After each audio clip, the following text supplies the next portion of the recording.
Your Excellency, thank you again so much for coming today. It's an honor to have you here at the ICD Academy for Cultural Diplomacy. We very much appreciated your speech, and we would love to have just a few moments to go over a few topics that are close to our hearts, cultural diplomacy and beyond. Ladies first, would you like to begin? I will start with the first question. So, what is your opinion in the current situation with Ukraine since the war escalated in February? Do you see the current situation in Ukraine like as a war between the West and Russia? What is your advice to the head of the Western countries in this regard? What is your advice to the Ukrainian president, and how do you see this situation? Also, like because Romania is so close to the border with the issue. Yes, it's a war with many components. It's clear that Russia sees this as a revenge war.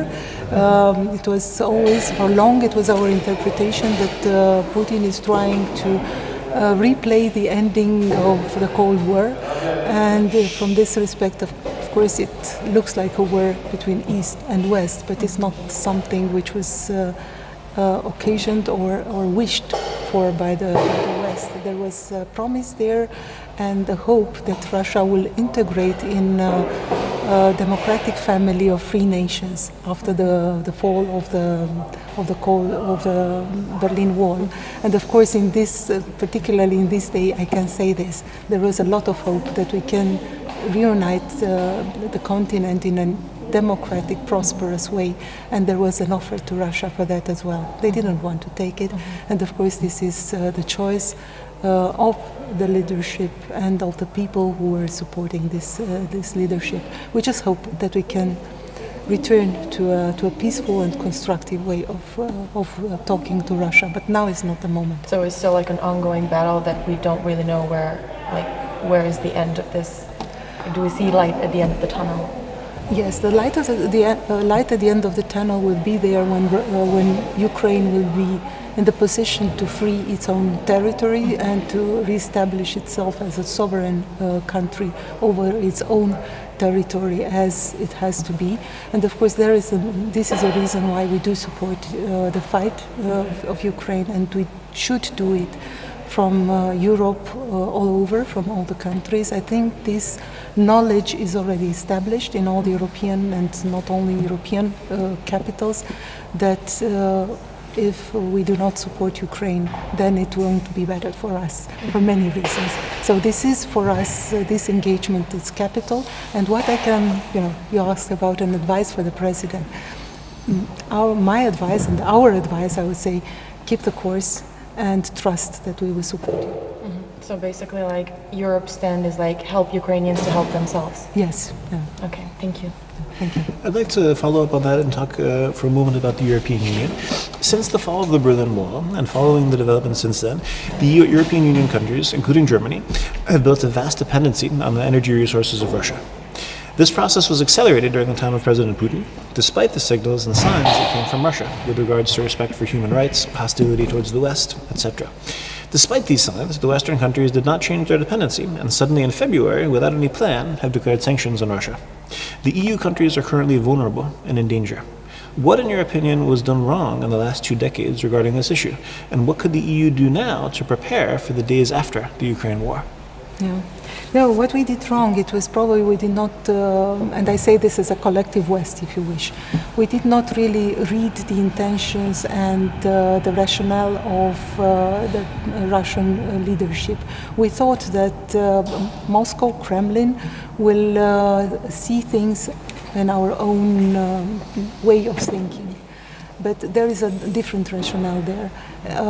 Bucharest recognized this earlier, and not only Bucharest, also other Eastern countries which were confronted with the aggressivity from Moscow for many years. But this kind of aggressivity was not clearly seen in other European countries. So that's why, probably people were blind, naive, or just wishing to think that that the life will be better and world will be better if we count on dialogue of working together on win-win approaches. This was not the case in Moscow. So now we know it. And it's awfully late, but it's not too late. So we should see the warning signals of this time and prepare for whatever worse situations we might have afterwards.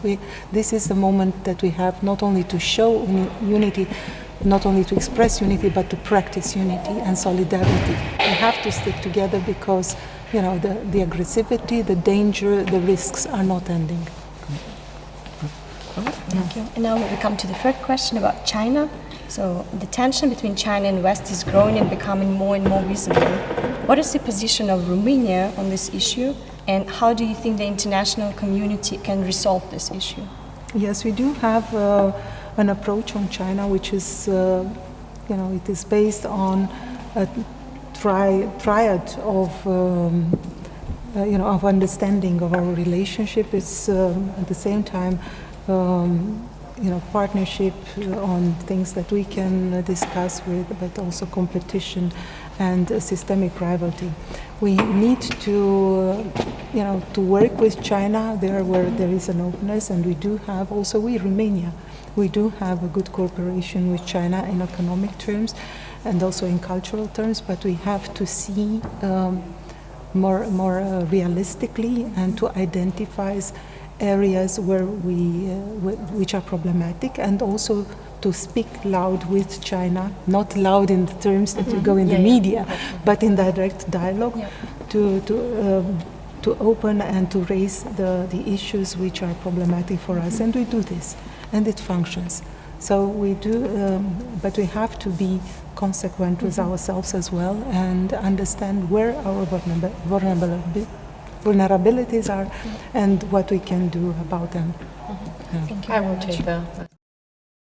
So we're in the Institute of Cultural Diplomacy, and we're always in the hunt of cultural diplomacy. So the last question from all of us, I guess, would be, how important is cultural diplomacy in your opinion, and can you give us some examples how cultural diplomacy is applied in Romania?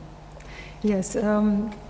It is important. Cultural diplomacy is not only the fact that we are practicing culture and we are enjoying and we live through culture, and with, you know, this is actually the basis of our human expression.